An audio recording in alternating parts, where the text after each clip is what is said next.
Hello guys! Muito bem-vindos ao canal, estreando o nosso primeiro vídeo aqui, já trazendo um assunto que é bem confuso para algumas pessoas e às vezes tem uma dificuldade ali, que é a diferença entre o Simple Present para o Verb to Be.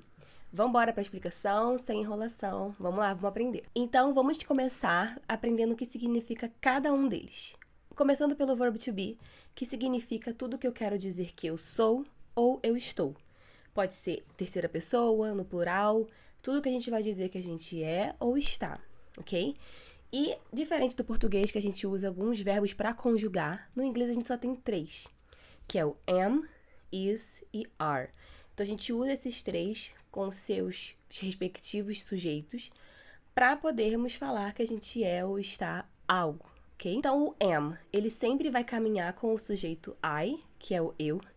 O is, a gente usa eles para poder caminhar junto com a terceira pessoa do singular, que é o he, ele, she, ela, e o it para coisa, animal, país, no singular. E o are a gente usa para conjugar o que a gente chamaria de plural. Mas lembrando que o you também pode ser singular, então a gente usa para o we, you e they. Tanto para o you, que é você, ou vocês, o we, nós, e o they, eles. Então, a gente viu aqui o verb to be na afirmativa, ser ou estar. Na negativa, a gente introduz o not depois desses verbos para dizer que a gente não é ou que a gente não está. E para fazer perguntas do tipo, você é uma professora, a gente vai usar o nosso verb to be antes do sujeito. Então, are you, am I, is he, is she, e a restante da frase. Então, quando eu vou falar o inglês e eu vou criar uma frase e eu quero dizer eu cozinho todos os dias, nessa frase no português não tem o verbo ser ou estar. Então, eu não preciso falar I'm cook every day. Não, somente o sujeito, porque o verb to be é somente para coisas que eu quero dizer que eu sou ou eu estou. Agora, o simple present. O que é ele?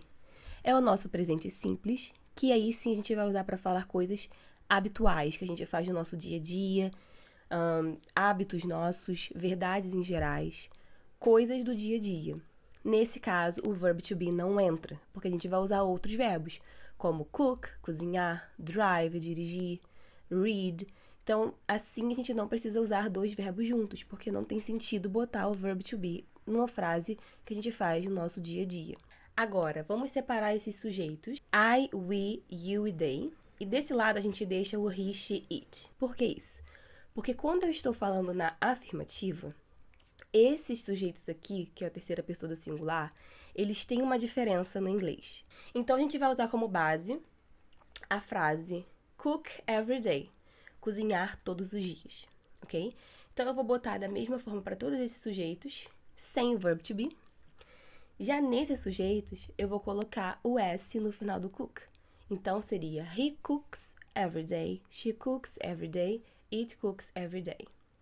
Por que isso acontece? É uma regra do simple present somente para a terceira pessoa do singular e somente na afirmativa. E isso vai para todos os verbos, ok? Não só para cook. Drive vai ser she drives. Então, I drive once a week. She drives once a week.